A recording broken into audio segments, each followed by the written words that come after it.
I was just driving normal. I was like, okay, instead of speeding around, breaking all this stuff, I'm just going to be like a normal, everyday human being.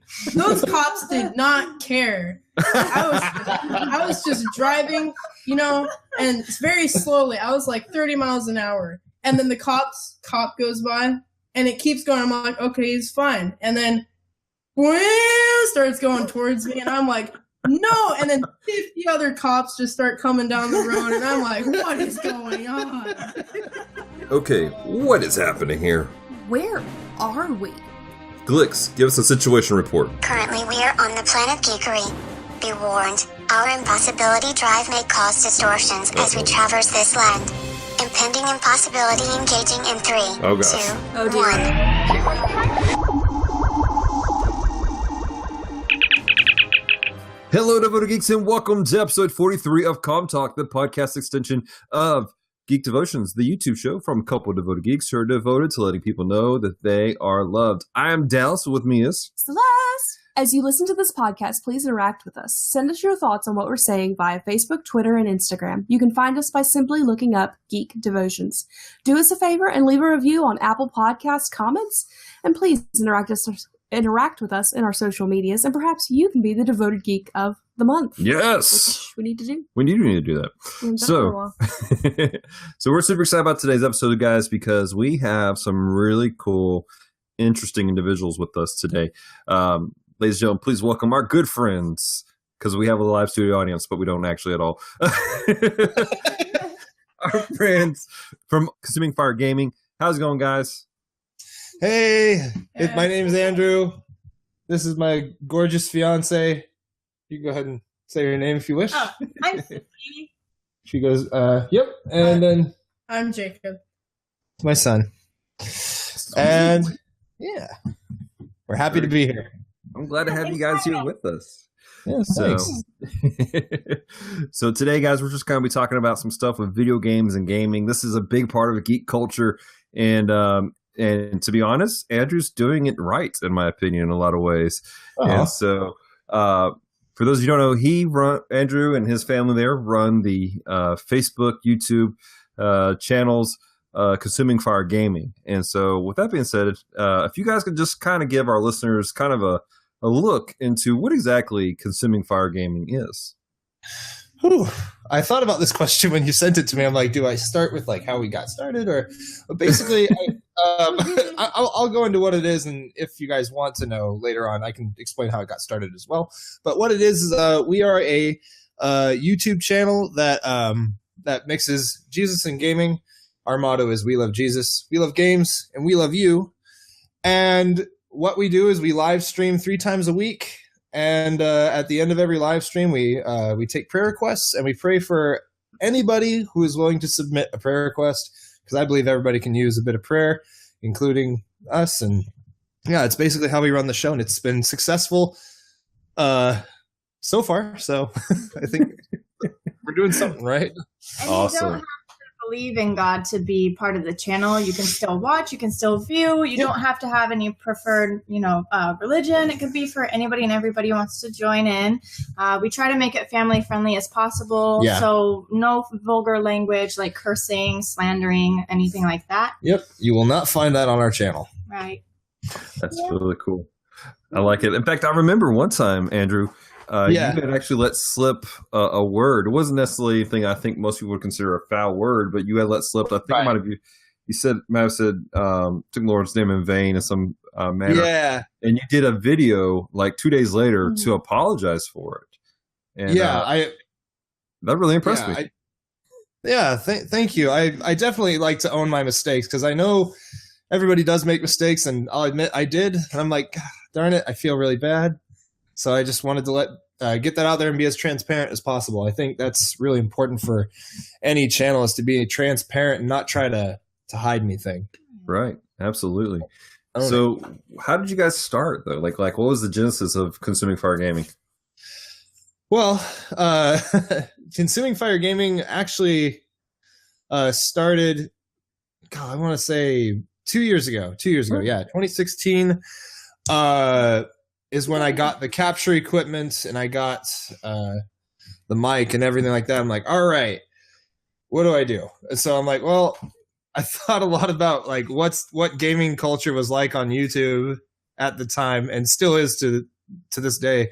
And there's not too many channels that are A, family friendly, and B, even less so, Christian.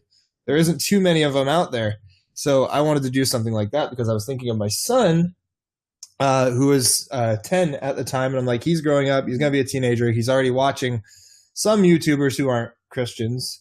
And I'm like, I want to be a positive example in his life. So that's what started that. And we originally started actually just doing like a Let's Play format where I would read a verse at the beginning of the episode and then we'd just play. Mm-hmm. But then I got to thinking about more how I wanted to interact with the audience. And so we switched to live streaming last year in September. And then that's when it kind of really took off. I was like, oh, great. I love this. And something I don't know if you remember or not, but I had the name Consuming Fire in my mind before he had said the name. Yeah.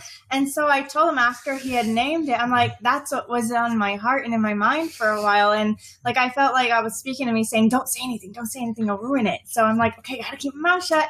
And so when he said that, I'm like, oh my gosh, It's like, oh my goodness. Like, it was just amazing. That was God confirming it for you. Yeah. Very cool. Yeah.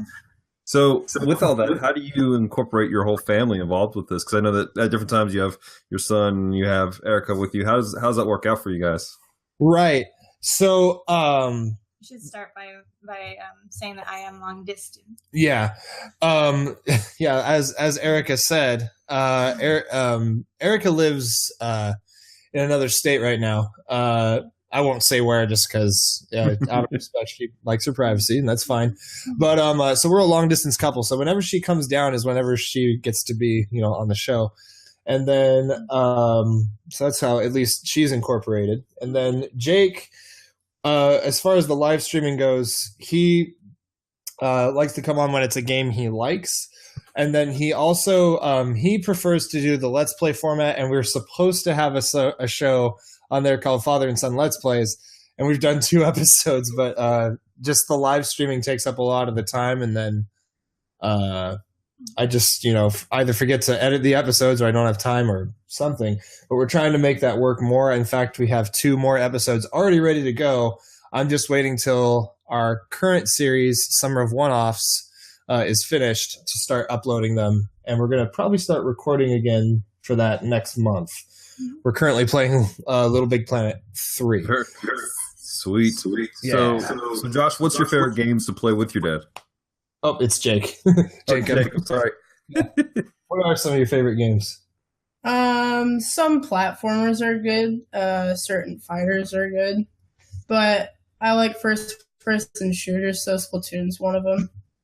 Yes, that's one of the only games that's a first-person shooter that's not bloody or anything. It's more of a third-person shooter, but yeah. Well, it still counts because I gotcha. You like to play the shooters, and I like fighting games a lot. So he's good at fighters. I suck at fighters, but I'm good at shooters, and he sucks at shooters. He's all right in Overwatch because he's been practicing. Yeah, so it's interesting. Right now we have this dynamic going on where I'm like, I sat down and like, okay, he really likes shooters, and I love fighting games. So I'm like, all right, look, son, here's the lay of the land here. I want to get better at shooters, so I'll pick a game. I saw Overwatch, and I'm like, that looks like a lot of fun.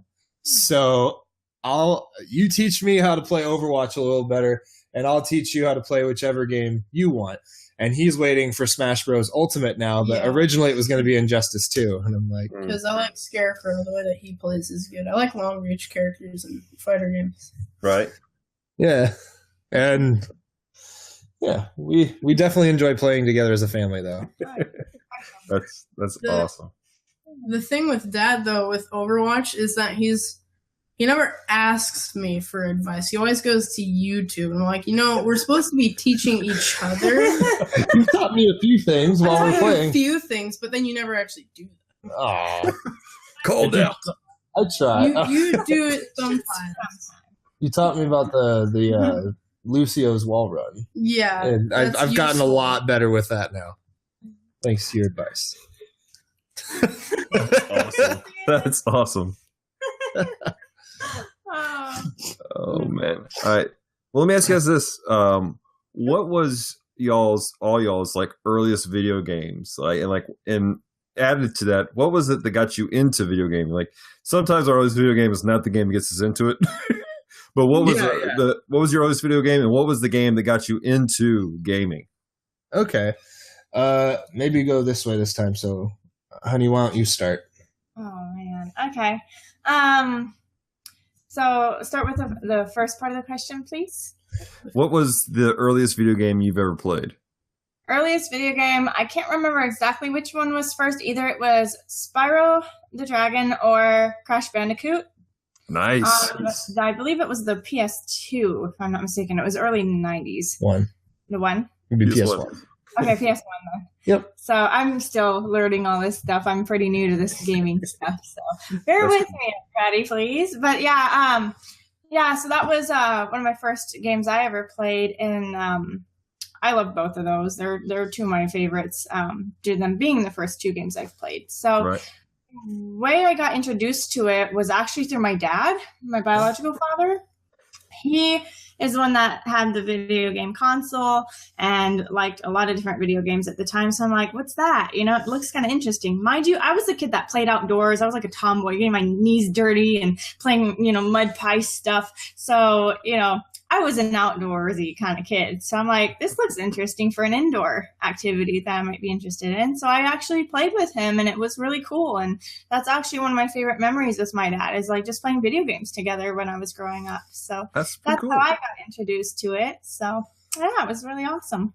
Awesome. How about you, Jacob? I can't also quite remember the first video game that I remember, but I think the first fighter that I played was I can't quite remember what it was called, but you could create like your own character by taking a picture of you, and then you could play it on like it's a camera, but you could play it on the PS Vita. Yeah. And you could play it wherever you want, basically, because all you do is you'd set up your camera and then you just play right there, and they would fight it on. I know what game that is. It's Reality Fighters. That's what it.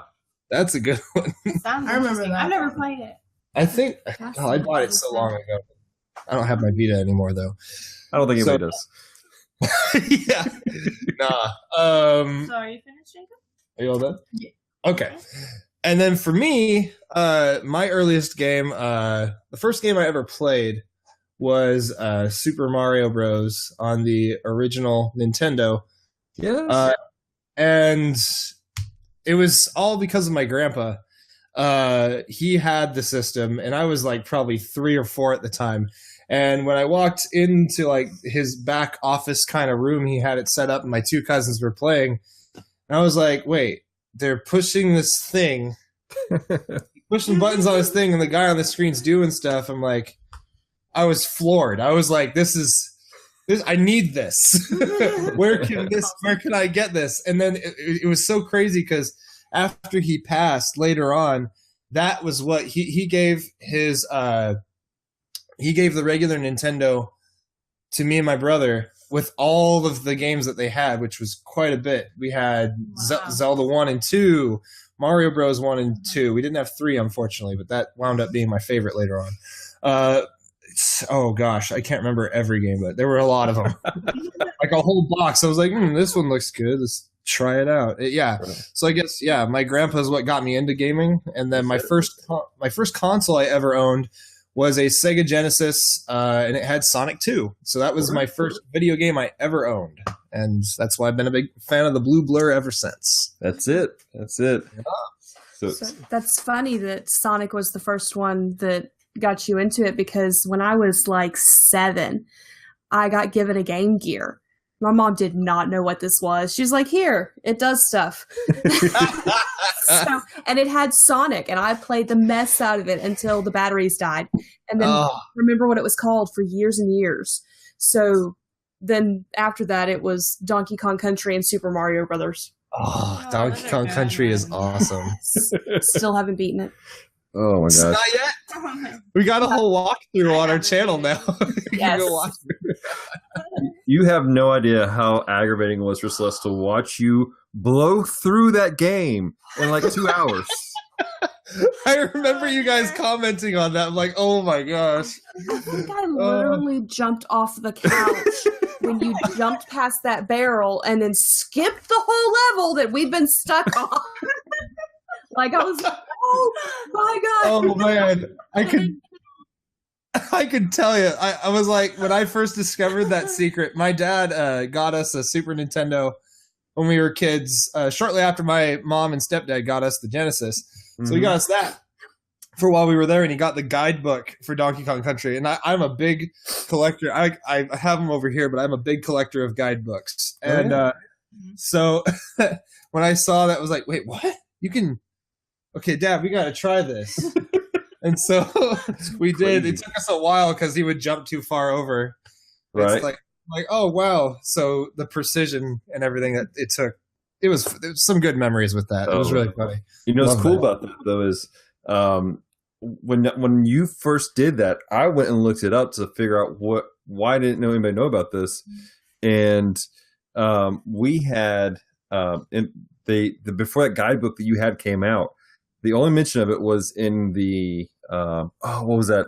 Nintendo's Power magazine? Yeah, Nintendo Power. Yeah, when it first came out, they're like, hey, here it is, and they gave you kind of like a walkthrough of each level, and on that level, the only vocabulary there was like below in the pits are secrets to be found. That was the only line to suggest that hack was there. Wow. I need to go find that issue now. I kind of want to read that. Right. So unless you had gotten the guide that you got, nobody knew what that was going on there. Now I can read the guide. I feel like it would help us. Right. So for me, my first game system was Nintendo, the original NES. I remember my parents came home with it. It had Super Mario Bros. Plus Duck Hunt. Yep. And then they got my sister Little Mermaid, which my sister's younger than me, so that meant that I was the one playing it for her. And I rocked that game. I ain't gonna lie, I rocked that game. Man! But later, my second game was this sucker right here, the original Game Boy. Game Boy. Oh, wow. And played Metroid Prime, Metroid 2, and on it. Yeah, and Tetris, and then later, after my Nintendo gave up the ghost, I got the Sega Genesis. Man, I was like, this is the legit thing. This is so much better than a Super Nintendo, but nobody else believed me, so they didn't make games for it. So, man, this was like better in a lot of ways. I think. Yeah, like, I remember owning it, and I'm like, this is so much better. But then the Super Nintendo had Donkey Kong Country, and I'm like, or in all those games, I'm like, man, it's so hard to pick. I will say this: I still have my Sega Genesis, and it hasn't yelled like anybody else, like everyone else's Super Nintendo has. Touche, yeah. They went with the wise color choice of black there for it. Right. So. Oh man, that's funny. Actually, my Sega still works. We have it plugged in our living room right now. Yeah. Nice. Oh, if you ever come visit, like we gotta go head to head or something. Yeah, man. All right, so great. Since we're talking about video games and whatnot, let me ask you this: what was the most frustrating video game you've ever played, personally? Oh, there's so many. Like there really is. The one game you're like, I'm gonna throw it out the window. Like you're ready to just chunk it, probably losing Jesus on it. What was the one game for the three of you? Which one were we stuck? Was the Bongo one? Yours was Ocarina of Time. Yeah, that one. The Bongo, like that thing kept tossing me in the air, and I was trying to maneuver myself over, and nope, it took me right down again, and I'm like, I had to over there. So we're on our 3DSs. We're playing through Ocarina of Time 3D. It's her first time playing the game, and she was doing great. So since we're long distance, we play it over Skype and FaceTime too. Yeah, FaceTime as well. and she was doing great. And then when she came down here for a visit, we were on the Shadow Temple. And I'm like, come on, baby, you can do it. You know, you just got to shoot the hands, you know? And then she's like, I can't do it. I'm like, okay, here we go. Yeah, just shoot the hands. Yeah, just shoot them. Yeah, like, it's really that easy. Okay. I did it, but like she was having trouble. I'm like, I totally understand. The first time I did it, I was frustrated too. And, you know, so I'm sure if she plays it again. He just went, boom, done. And I'm like, what just happened? Like me and the wolves in Tomb Raider. Oh, God. Ooh, yeah. Tomb Raider, yep. What about you, bud? The most frustrating game where I actually took the controller and chucked it at the couch. Not here, it was at my mom's. I was playing Need for Speed. And Okay. I hated I was just driving normal. I was like, okay, instead of speeding around, breaking all this stuff, I'm just going to be like a normal, everyday human being. Those cops did not care. I was just driving, you know, and very slowly. I was like 30 miles an hour. And then the cop goes by, and it keeps going. I'm like, okay, he's fine. And then starts going towards me, and I'm like, no, and then 50 other cops just start coming down the road, and I'm like, what is going on? Oh, man. But it was so satisfying when I respawned because there was a cop, like, cornered against this dumpster, so I just kept ramming it over and over. And This is the first time I'm hearing this story. I was doing that for about 10 minutes straight. I felt like 5 helicopters right above me, and I'm sitting there, and I stop. All the smoke that was everywhere after just ramming it against the dumpster over and over, I'm sitting there, it all clears, the cop's dead, and I'm like, yes! He's gone! For the Finally! Oh, my goodness. That's crazy. I've never heard that story before. Confessions. For the record, we do not have anything against police officers. We let them know. Yeah, definitely we don't. This is the official disclaimer. Do not try these things at home. Yeah. That's why we have video games. Exactly. Frustrating game for me. And it's funny because we haven't played this on the channel yet, but I have played it firsthand, and it was Sonic 06. Yeah. It's pretty infamous. And like, it's funny because when the game was coming out, I was like so hyped for it. I'm like, yes, next gen Sonic. All right, let's do this. I'm ready. And like, I didn't have a 360 or a PS3 at the time, so I had to go to like my game store and like convince them, like, can I try this before I buy it? And like, you know, because I was a young teenager at the time, right? I was not buying that. So I was convincing them to let me play it, and I'm like, oh, this is what the reviews are. Oh no, this is horrible. This is bad. And I'm like, oh, I think the most frustrating part for me was playing through Sonic's campaign. There's a level called Crisis City.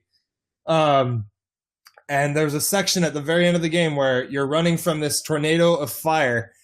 And the first part of it, you can't see what's coming because the camera's facing towards Sonic. So you're running and just hoping and praying you don't hit anything. And I'm like, and then finally it shifts to behind him. And mind you, Sonic cannot slow down at this section because there's little sections in the game where they're called mock speed sections, and Sonic, he just goes. Pull backward, you can't be like, wait, I need to jump over this. No, he just goes. So he's going, and he's very hard to steer, and if you try to steer, he's in the air, and he'll either go flying off the side and you start the whole section over, you're hitting walls, or you get stuck against a wall and you die, and I'm like, oh! I could not beat it. And when you game over, you don't start from the tornado section at the end. You start all the way over at the beginning of the level. And I'm like, no, I'm done. I'm done. This is it. I'm not playing this for a while. So I haven't picked it up to this day.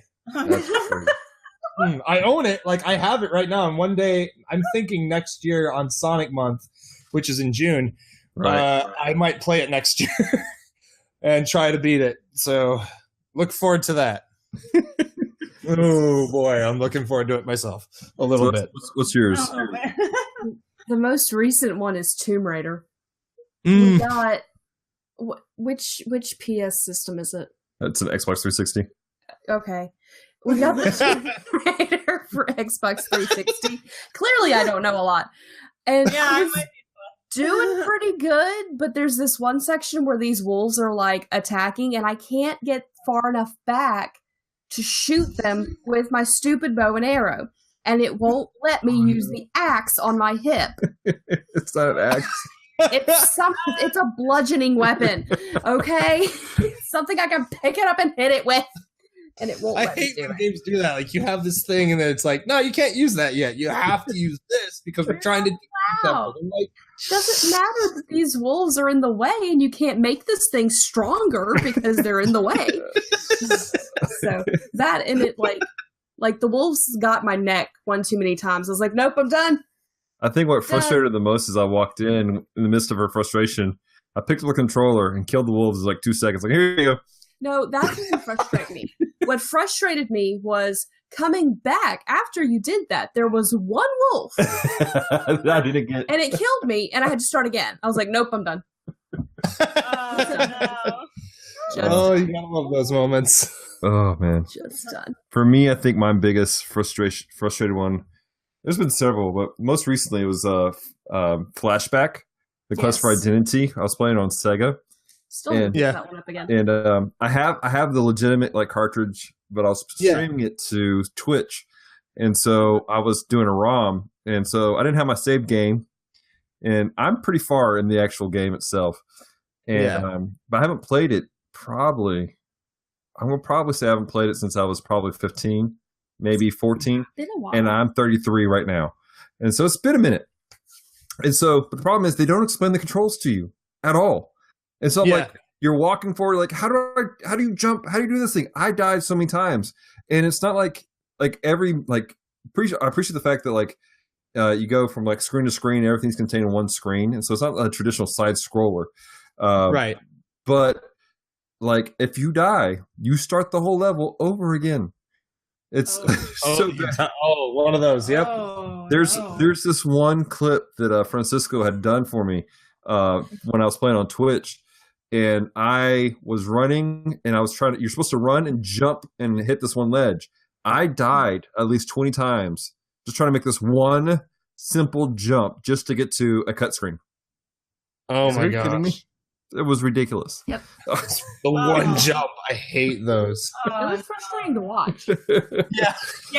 Yeah. There's sections like that in most early games. It's like it's the freaking taking Donkey Kong Country for instance. There's in the first snow level.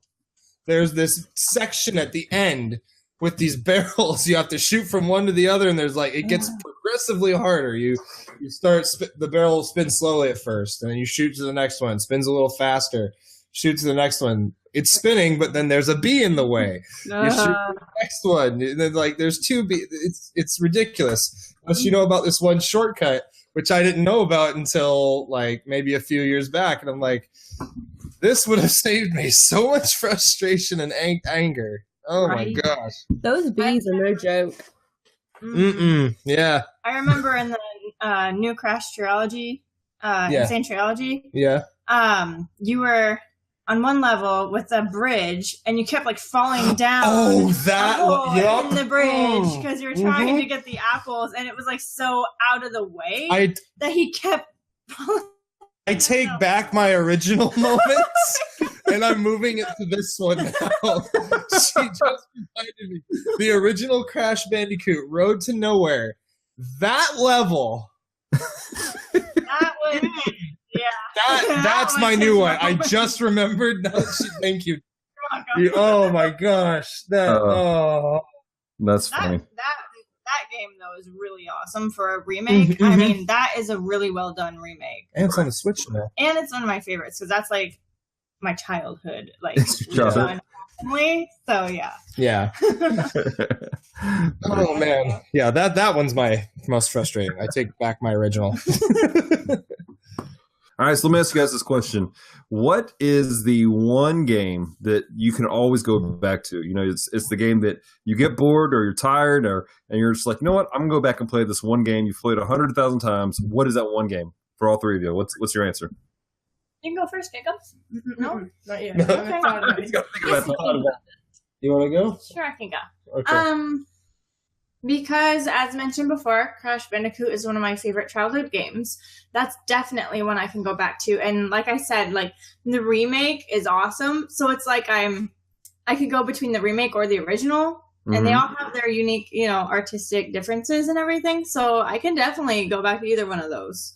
Very cool. That'd be perfectly fine, because that's an awesome game.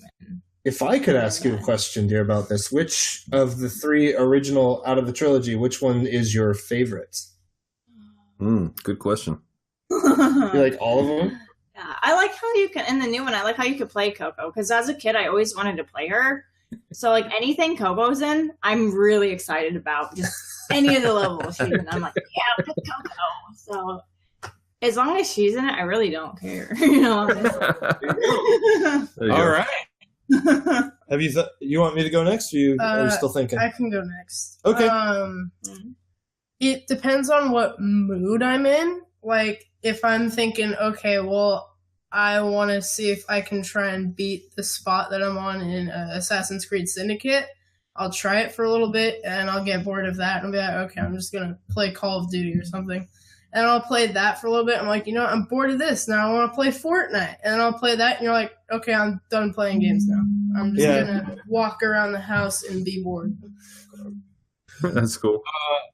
Yeah. A game I can go back to. There's a couple. More recently, I've had fun going back to Breath of the Wild, The Legend of Zelda, because right now I'm in the midst of I've done pretty much everything in the game except for a few side quests and the big one, which is the Korok seeds. There's 900 of these things. Over the course of the year I've had the game, I'm currently at 700 and something seeds. And yeah, I know this has been over time. I didn't just decide one day I'm going to go after these. I have an app on my phone that's actually been really handy. It has a map of the game, and it shows where the seeds are, and you can check them off on a checklist. Right. And as you check them off, they'll disappear from the map. So I'm like, great, I don't have to go back and like be like, oh, I already got this one. Otherwise, that'd be really frustrating. That would be. In the game, it also marks where you got them as well. Like if you zoom in close enough, you'll see, oh, there's the seed. I already got this one. I'll check it off. But yeah, that's one. And then the other one, I love playing almost any Sonic game. Particularly, I love Generations, just because that was like a culmination of 20 years of Sonic, and it took the best bits of everything and made one half 3D, one half 2D. You got the best of everything, and I'm like, well done, Sega. You did something right. Yeah, you did it. And then Mania was pretty good too. Like, I can't wait for Mania Plus. I don't know when this episode's coming out, but it could. Oh, go ahead.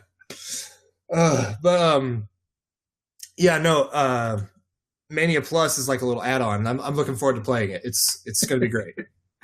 Very cool. Something I remembered also about the Crash, you asked what level is my favorite, I believe, right? Well, the one with, I forgot the name of it, and I'm sorry for that, but the one with the jet ski in it. Oh, yeah. Where you have to kind of go around those like plants that try to eat you. That's my favorite one. Oh, I know what one you're talking about. Level. Yeah. Yep.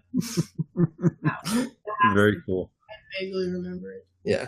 All right, so how about you? What's your go back to game? I have two. Okay. So one is obviously Donkey Kong Country, because I still have not beaten it. So I feel like that's not a go back to game as much as it is I am determined. But I definitely have some nostalgic love for Tony Hawk. Yeah. Oh my gosh. Yeah. Sony, when are you going to re-release that on our modern consoles. I love those games. I'm scared though that if they do it, they're gonna mess it up because it was just so. It wasn't easy, but it was so easy. Like it was easy to understand, easy to get the controls. You don't have a lot of left, right, head, up, down, which confuses the mess out of me. So it was simplistic, and so it's fun to just punch buttons and watch it do stuff. I feel like though by the time they release a new one, it's gonna be more like Tony Hawk, the nursing home edition, and he's gonna be in a wheelchair. Yes. I know there's like a 5 out right now, but like Tony Hawk 5, but everyone says it was not good. And I'm like, avoid that like the plague. So I'm like, okay, I will be doing it. Slow paced, I think was the. It was buggy. Yeah, it was really buggy. Right. So, what about you, Dallas? So for me, my go-to game that like if I'm just flat bored is Dynasty Warriors Gundam 2. That is my go-to game, partly because I feel like you can't beat it. There's so many characters to play through, and but it's a lot of it's for nostalgia for me. Like my sister and I, Gundam was our go-to thing. Like we watched Gundam together. Like that was our thing. There's a series of Gundam that she and I have not finished because we were determined to watch it together. They're a season and a half behind because they're determined to watch together, but they're both so busy. Right, and so it's real nostalgic for us. But several years ago, when it first came out, my sister actually took me we went together to Game Exchange, and I picked up that particular game. And so it has a lot of, not Game Exchange, went to GameStop. And so it's a lot of nostalgia for me, but I love that game. I mean, you can't stop playing it. There's so much to build onto all your Gundams. And so it's a lot of fun. Awesome. Yeah. I haven't played Dynasty Warriors too much. Yeah. So I'm not too familiar with that game. But from what I have seen, it looks really interesting. Mm-hmm. We have Hyrule Warriors, which is the Zelda Dynasty Warriors, which is a lot of fun. I love that I heard game. about that one. It's really good. Yeah, that one I know I've played. That's actually really good. I agree. Very cool. Do you know of a game called SSX? It's a snowboarding game, I believe. Did that come out back in like early 2000s? Yes, it did. Yep. Was it like a PC game? Have that. I played mine on a console. I think it was a PS. Yeah. I love that. PS2, Got rid of it. Yeah, I used to play that a lot as well. Like, and that's another one I could probably go back to since I haven't played it for so long. It'd be nice to see that game again. I don't know if they made an updated type of snowboarder game on any new consoles. Right. I think they have. Oh, go ahead. Sorry, I'm sure they have. It's like, I'm sure they have. I mean, it's like one of those staples that happens like every so many years. I love snowboarding games though, like partially because I don't have ankle movement, so I can't do things like skateboarding and snowboarding well. So it's like a great chance for me to live out my X game dreams that will never happen. Yeah, that's the way to go. No, I love it. Yeah, I think they did make an SSX for modern, like PS3 and 360. It didn't have the same kind of wild, crazy vibe. It was more like gritty and like because EA took it over and they microtransactions. Yes. You do have microtransactions for it to be fun and wild. Yeah. Fun and Wild Edition is locked behind a $5.99 paywall. Cough it up, buddy. Otherwise, you get the gritty. Got it. Love it. Oh my goodness. All right, cool beans. Well, guys, we're going to go to a quick commercial break. On the backside of this, we're going to switch gears with the conversation and talk about some navigation through the video game culture and whatnot. So stick around because we're back after the break. Are you a new business or ministry and need help getting your message out? Are you a budding artist who needs help sharing your passion with the world? Need help creating a social media presence that's impactful and represents who you are, but can't afford to have someone else run it for you all the time? One of my passions is to help people establish a social media presence so they can reach others with a message that encourages and changes lives. Not only do I want to help you create it, but I want to give you the skills so that you can maintain and grow your online presence. I offer a variety of services from graphic design to creating a social media campaign to consultation. If you're interested in my help, email me at geekdevotions@gmail.com. I look forward to hearing from you. Okay, and we are back from our commercial break. And in case you have randomly just stumbled upon this half of the podcast, Not sure how you did that. Not sure how you did that. Go back and listen to the rest of it. We are talking with Consuming Fire Gaming, and we have one final major question and then a really easy question. So, major question first. How, obviously you have your son with you. How do you navigate the gaming world with being a parent? Very carefully. Oh, that's fun. All right, let's go on to the next question. No, I think so being a gamer and like when he was young, I'd have to, we played E-rated games a lot. And I think navigating a lot of the how do I do this? Let's see. Navigating a lot of the different kinds of games out there. There's nowadays, or I guess back in the day, you had so many simple cartoonish games. I'm sorry, I'm all over the place. That's all good, man. But back in the day, it was so simple with him. It was easy to show him a lot of games, but you go nowadays, and some games have questionable things. Adult content. Yeah, I think one of the big ones for me more recently was in Breath of the Wild. There's a portion of the game where Link, in order to very big choice, Nintendo. You really just need, as a parent and a gamer and a Christian, you need to talk with your kids about these things. I think I mentioned it in a review we did for Marvel vs. Capcom Infinite, is that these in Marvel vs. Capcom, there's these superheroes, and it's like, Spider-Man, Iron Man, Captain America. Oh, we love this stuff. But then there's some of the questionable stuff from Capcom, Morrigan from Darkstalkers is dressed a little seductively, and you have to kind of go through that with your kids and be like if I had a daughter. Sorry, there's a car outside our window. He's got to go fast. Anyway, so you gotta if I had a daughter, I would tell her women will dress this way. Unfortunately, in society, we live in a fallen world. Eve bit the apple, and then Adam followed suit, and but you don't have to dress that way, and you are way prettier than any of these, female gaming heroines or anything like that. That's how I would navigate it with my daughter. And with my son, I have to tell him, these kinds of things in this game aren't okay by God's standards. But yeah, here again, live in a fallen world. And may I say something really quick about that? Sure.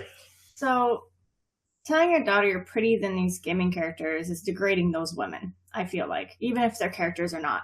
And I don't want people who dress like that to feel degraded, because they're human beings. And, as a Christian, we're supposed to treat others with kindness. And I don't think that's very kind to do. So me personally, instead of saying that, I personally would say, it's best not to dress that way, because you might be giving the wrong message to people you don't want to give about yourself. Because if you're not that kind of person, you could be, saying something. It's a non-spoken statement.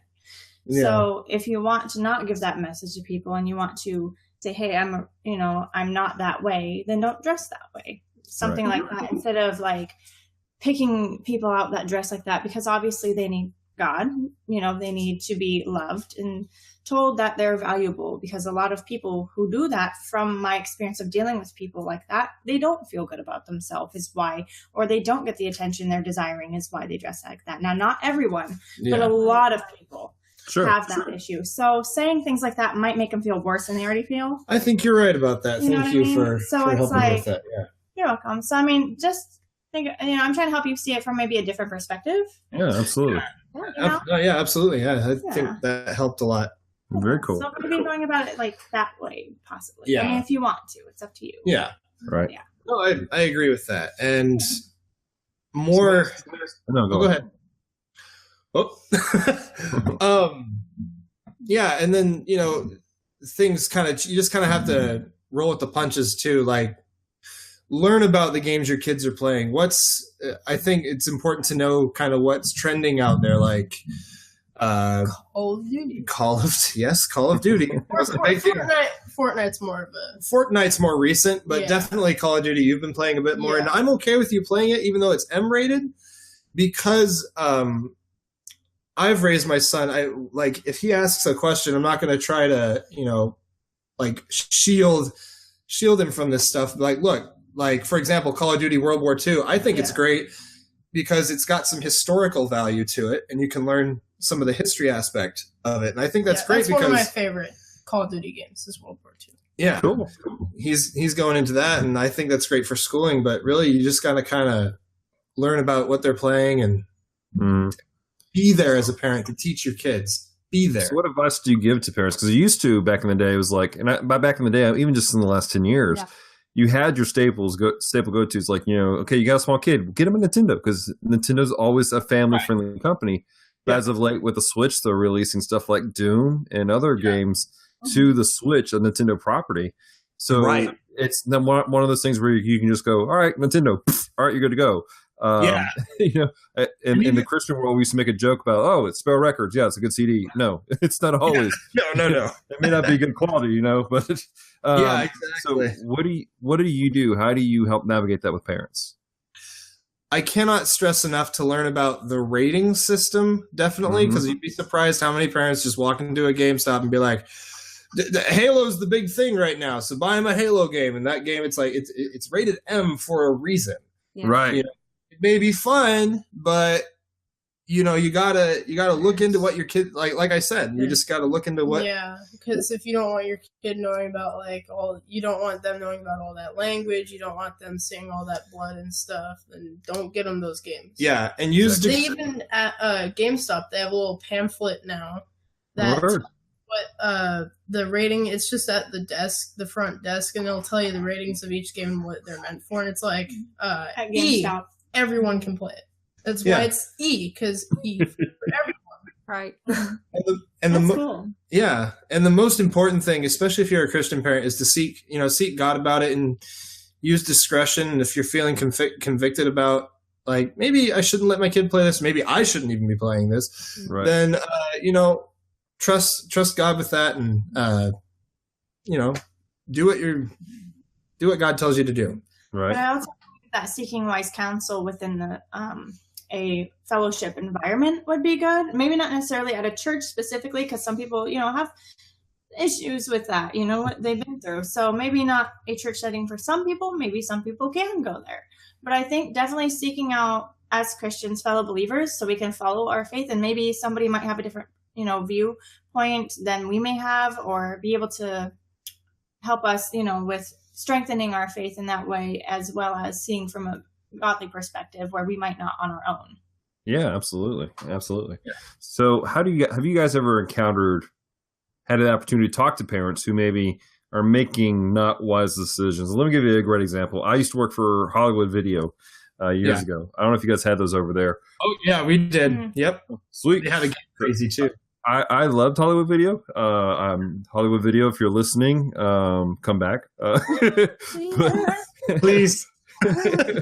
But I remember the big scandal about Grand Theft Auto San Andreas, where there was that code that was implanted into the disc, and you typed in a code and it unlocked basically a pornography scene. And there was a recall. They re-released it. Well, in the midst of it, it became even more popular than it was before. And so I had a parent come in, and we were under mandate from that point forward. If it was rated mature, we had to tell the people if they're renting for a child why it was rated mature and all that stuff. And I had a parent come up to me, and I had two different examples of this. One was good, one was bad. But the bad one was, I looked at them and I said, all right, so just want to let you know, because they're renting it for their 10-year-old kid. And I was like, this is rated mature. And I gave him all the reasons why on how bad this game is. And he goes, I don't care, just shut them up. And that was his thing. The flip side, I had a pretty good parent where I told him, and he was like, hold on one second. And he goes outside, gets his wife. They leave their kids in the car. He comes in, he goes, tell her what you just said. So I tell her, and she goes, we won't be getting this. She walks out. This lady takes off her slipper and proceeds to beat her child in the parking lot. It was the greatest thing ever. But clearly they had not been told what this was and were just trying to appease the kids. Right.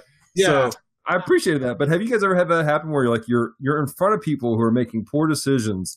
And we're not. There's the gray areas. I understand that. Some parents are cool with Fortnite. Some people aren't. Some people are cool with Skyrim. Some aren't. Some people are cool with Call of Duty, but some are definitely not. I'm not talking about the gray areas. I'm talking stuff like, this is a raunchy game. This is inappropriate for children. Have you had that happen where you were approached or you saw someone doing that, or how do you handle that kind of situation with people? I think it's harder nowadays in public when you encounter like a parent who is like buying this M-rated game, mainly because parents are like, don't tell me how to parent, and I'm like, but I really feel you may not be as knowledgeable as I might be about games, and maybe there's something I don't know that you do or whatever, but like I think it's harder to confront that as much as I want to in public. But on our channel, we have your friend watches our channel, as well as a few other. I get the vibe that like either they're younger kids, and we do have a younger audience because we're family friendly, and we certainly try to maintain that. And I always use that opportunity to be like, if we're playing, say, like for example, last year when Marvel vs. Capcom Infinite came out, we were playing through the story mode. And there is some some language and stuff. And I always use that opportunity if we're playing a T-rated game and it does have language. I'm like, guys, parents, if you're watching, or, guys, simply put, like, this language is, not okay to use anywhere. It shouldn't be said. There are people who use these words, unfortunately. And I, even myself, have slipped on occasion. I own that. And I think it's important to really address that with kids. And like, I love using this platform, YouTube, to do that, because that's what I've wanted to do, is to reach parents, kids, really anybody who's willing to watch our gaming content, to use God's word to talk about these issues. And but as far as like addressing people in public, it's harder nowadays than it probably would have been a while ago. Because parents just have this mindset, just like, like I said, don't tell me how to parent. Like, I'm really not. I'm just trying to help. Right. It's hard for me because I personally don't have biological children of my own. Jacob will be my stepson once Andrew and I get married. He's from another previous relationship of Andrew's. Yes. So I don't see it from a biological point of view. However, as his future stepmom, I'm trying to learn how to parent, especially since I didn't raise him from, infantry. So I'm trying to learn how to raise a teenager as best I can. I'm not a teen yet. You will be. You're almost there. You will be. The first 12-year-old not to claim teenage status. Congratulations. Just rounding up. But, he's almost a teenager. So now I have to think of, oh no, how do I deal with this? How do I... I'm not like most teenagers. But that's You're true. really not. He's very mature for his age. He's very well raised and well rounded. Smart. But it's kind of interesting from my perspective because I respect his mother. Mm-hmm. Absolutely, I respect her. I respect his father in that aspect. So I don't have a lot of say in what happens to him overall. But when he's with me, I try to make the best decisions in the aspect of where we go, who we're around, things like that, so that I don't overexploit, but also I try to guide him just like I see Andrew do with, I try to make sure he understands things around us and question him and how he sees things. And if he may not know something, then I'll, tell him for his age appropriate. Right. Conversations these two get into sometimes. I'll let you two talk this out. I'm going to go. Yeah. Andrew's a little overwhelmed because what we are doing is just having a conversation, but because we're both passionate about what we're talking about, it kind of appears to Andrew, I think it also has to do with some things he's been through. It appears to him more like an argument or a disagreement, even though it really isn't. It's just him. Jake and I are passionate people about what we like talking about. So sure. Now, using your comment about you're both passionate about it. Obviously, you're passionate about your faith. So how do you use your platform to point people to God? That's a great question, actually. Do you want to take this one, or I'd like to see it from Jacob's perspective of how he does that. For him. He's not really on the channel too much right now. How does he do what? How do you use when you're on YouTube, when you're on our Let's Play stuff? How do you direct people towards Jesus? Or how do you be the example of a Christian on the channel? That's probably a better question. Like when you're streaming with your dad and you're like playing video games and all that stuff, like what are you doing that shows people how to live for Christ, how to come to Christ, and how are you being that example? I don't do a lot of that, but I guess like the only thing that I can think of at the top of my head is of course I don't use a lot of language that you guys use, like crap. I don't use that a lot. Yeah. I'm just not used to saying it, even though you guys say I can. But I usually use like frickin' and stuff like that. I don't. You try to. Yeah. You try to watch your language. Essentially, you try to be the example. Like live it out in front of them. That's good. And these authentic. Yeah. So I can high five to you right there, sir. High five. Virtual five. As far as directing people towards Jesus, I try using the platform to do that.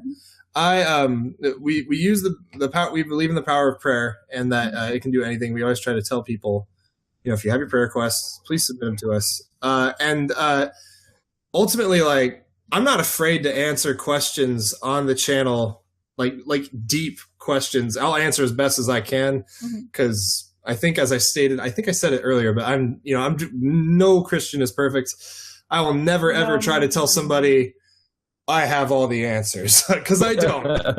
But I will answer it as best as I can. I will always tell somebody, like, Jesus really can, he can heal people. He can, do whatever through us. And he does it in his own way, and he will, he can save your life. He will do that. And I always try to tell people, like, if you ever want to, come to Jesus, like, people can, I haven't done it yet, but because I haven't had that question yet, but I will tell people, please message me on Facebook, because we have a group, and my profile is there, and you can message me there.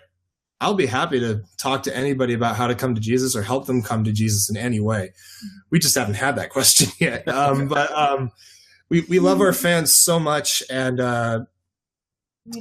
we're definitely thankful for them, and we're thankful that Jesus brought them to us, because there's a purpose for that. We don't know what it is yet, but we're working on it, and there are some regular people who tune in and out, and depending on what game we're playing, we play a lot of different games, and some people just aren't into certain games. So maybe not we, but maybe you.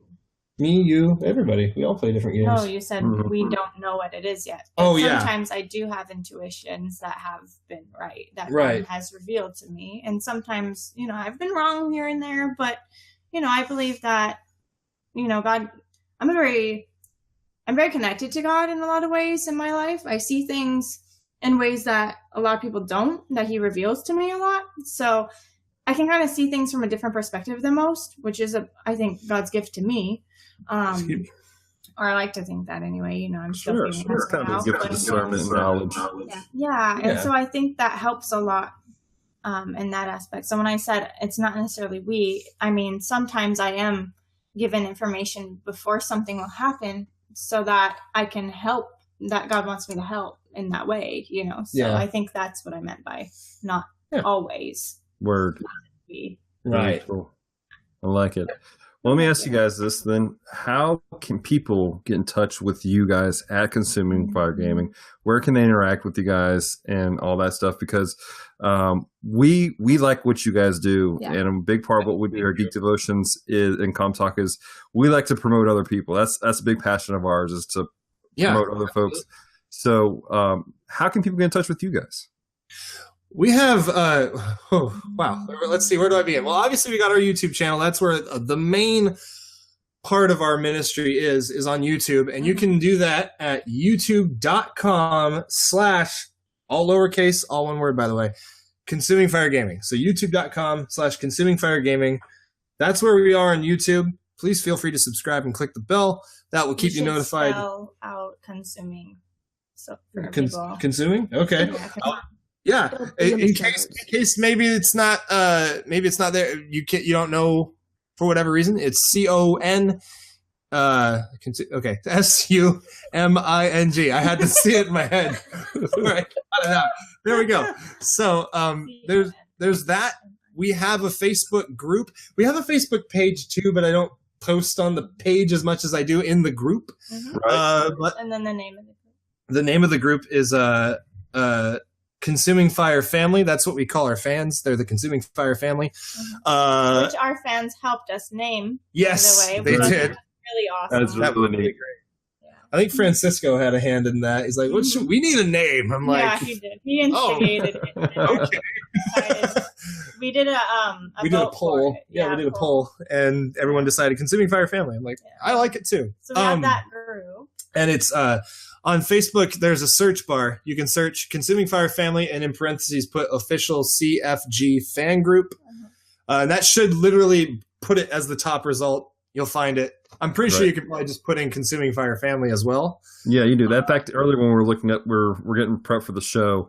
I just typed in Consuming Fire Family, and it popped up right away for you guys. Oh, there it is. Okay, you heard it first, everybody. It's confirmed. Dallas confirmed it. What else? Snoops. Yep. We also just got, like, literally, last month we started a Twitter and a Discord server, and I don't know the exact link for Discord because we don't really run it too much. Like, I oversee it, but our fan, her name is Artsy Steph. She did all of our artwork on the channel, so if you see her, be sure to look her up on YouTube as well. Right. But she runs our Discord server primarily, and she set it up, and I'm like, great, this looks awesome. Well, but we do have a Discord. We'll have those links in the show notes on our website, geekdevotions.com. And so great. All that stuff will be set up ready for everybody to hit and get to you real easily. Sweet. So yeah, Twitter and Discord, we'll send that to Dallas, and you guys will be able to get in touch with us that way as well. Trying to post more on the Twitter. I primarily handle the Twitter. And I'm like, oh, yeah, I got to post on Twitter, too. I'm like, there's not much going on there right now, but we're trying as best we can. I understand, man. It's hard sometimes. Yeah. You're like, well, I have this social media service and this one. You're like, oof. But and it's fun. We also try to keep to our schedule as best we can. At times, family things have come up to kind of interrupt that process, but we do try to keep our schedule as best as possible. We do let our viewers know if we're going to be late as soon as we can. And recently, unfortunately, I've had a personal loss in my life, so we are taking a little while longer until we start doing our streaming again. Yeah. We took this whole week off and last week as well. Yeah, because I lost them last Tuesday. So anyway, that's what's up with that. So we do our best though to try to stay on track and stay updated on everything. Yeah. Very cool. So the last thing I'll mention is for getting a hold of us. If you guys want to know our schedule, it is usually most of the time every Monday, Wednesday, and Thursday. Mondays and Wednesdays are the regular Consuming Fire live shows, which are at 5 p.m. Pacific Daylight, 8 p.m. Eastern Daylight Time. And then on Thursdays, we have a show called Versus Thursday, which is a multiplayer show. Sometimes we'll play online with our fans. Sometimes we'll have my friends or whatever. We'll have guests on the show, and we'll play with them. We'll play a multiplayer game. It's a multiplayer show. And those are at 7 p.m. Pacific Daylight, 10 p.m. Eastern Daylight. And the reason for that, actually, is because usually I get paid on Thursdays from my normal job. And I have to take that time to go shopping. And, I don't want to be like, I got to stream first. Right. So I go shopping, then I understand. Get the food, then go. Yes, exactly. I would consider that more of like a group channel, like a group stream. Yeah. Yeah. It's awesome. Yep. I think that covers everything. I think we got it. Very cool. Well, Devoted Geeks, if you guys are listening to this, make sure you check out the show notes down below and check out Consuming Fire Gaming. These are some really cool individuals, and they put out some amazing content, as you just heard, on a pretty regular basis. And they're a lot of fun. It's all right. Well, guys, thanks so much for coming on. Do you have any final words for the Devoted Geeks that are listening right now? Looking forward to meeting some of the new people. I know some of our fans are also fans of you guys. Mm-hmm. So thank you for listening to us kind of ramble on some questions and everything and just having a good time. I love these guys. I love you, Dallas and Celeste. You guys are great people. Absolutely. I'd love to actually meet you guys in person one day. It'd be great. Either you come here or we'll go there. Well, I'm sure we'll figure something out. But one day. It's been a blast doing this. I love doing stuff like this. Thank you for having us. And thank you, Devoted Geeks, for having us as well. Absolutely. Thank you, everybody. It's been a pleasure to be on your show, Dallas and Celeste. Thank you so much. And I think your personal show and podcasts are amazing. I've listened to a few of them, and it's wonderful to hear you, just speak the truth. And, I've really enjoyed your content. And, just thank you so much. Any final words, son? Thanks for having us. It was fun. All right. Cool beans. All right. Thanks so much, guys. Yep. It's their show, I think. For our part. Just don't forget, guys, we love Jesus, we love games, and we certainly love you guys over at Devoted Geeks. Mm-hmm. Devotions. Comms returning to normal stasis in 3, 2, 1. All right, and we are back to normality. That was actually a lot of fun. That was a lot of fun. I really enjoyed our time talking Consuming Fire Gaming. Love those guys. They do some awesome stuff over there. Absolutely. Like we said before, if you guys want to get in touch with them, make sure you check out the links in the description of our show notes, which you can find on geekdevotions.com, or if you're watching this on YouTube, you can find it in the show notes down below the video player. Absolutely. If you are on Google Play or any of those others, you may not be able to see all the show notes, so this is why we direct you to the website. Yep, true story. So, guys, thanks so much for sticking with us with this new format for Comm Talk, and we also appreciate you guys being flexible with us and doing the every other week. I know this is kind of a different schedule change for us. I think this has worked well for us. I think it has. I think we were able to plot some things out a little better. Absolutely. We're going to have some really cool guests coming down the pipeline. We had another show scheduled, but just some scheduling conflicts came up, so we hope to have a really interesting conversation about Christians and comic books coming to you guys really soon. That being said, Celeste, do we have any other announcements we need to give these wonderful listeners? Other than the fact of Geek Devotions is about to hit season 3. Lay gasp. We say every year, and I say every year. We've said for the last 2 years we were going to take a vacation from everything and just do it really simple, kind of like what Good Mythical Morning does. But we forgot again. So maybe next year. Maybe next year we'll take a break. Maybe next year, guys. But we love what we do and we enjoy it, so then why do we need to take a vacation from Exactly. So we do have some cool stuff coming down the pipeline for season 3 of Geek Devotions. And we're super excited. And for the celebration of hitting 3 seasons. Yeah. So we're going to give all that information to you guys on our next episode of Geek Devotions, which comes out next Friday. Don't miss our Extra Tuesday, as it will be, I'm taking on David Lopez's Taco Challenge. And I'm going to do 10 tacos in 10 minutes. I think you're going to surpass him. I don't know. He was pretty confident that he was going to do it pretty good. Yes, but... So he was also doing a completely other challenge, and it turned into the 10 tacos in 10 minutes. Right. Except he did it in 10 tacos in 12 minutes. Right. So I'm pretty sure I can do better, but we'll find out. We'll see what happens. So that's going to be Extra Tuesday. Check out this past Friday's episode of Geek Devotions. We had special guest, Comic Talk 616, great group of individuals. And it was a really good devotion. We enjoyed it. And if you want a good laugh, watch it to the very end because these guys are hysterical. They really are. The front end of it was hysterical. The back end of it was hysterical. The middle was hysterical. It was just hysterical. We laughed so hard. We did indeed. So, well, guys, thanks so much for listening to Comm Talk. Make sure you check out geekdevotions.com to see all of our latest content that we post up on a regular basis. We post up articles and other fun stuff. And also check out our Facebook group page, Devoted Geek Life.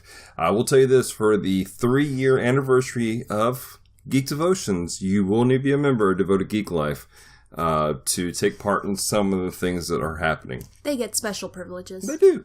So check it out, facebook.com, search for Devoted Geek Life. So I think that's all we got for you guys. Make sure if you enjoy this podcast, subscribe to it. Whether you're on YouTube, obviously subscribe to our channel. We love having you guys here. If you're listening to Apple Podcasts, do us a favor, leave a review of our podcast. Your leaving a review helps to spread the word about us. It also helps our channel come up in more searches for when people are looking for things. And share our stuff with other people. And do me a favor, also, if you know other fun, geeky Christian podcasts, send us a message at geekdevotions@gmail.com.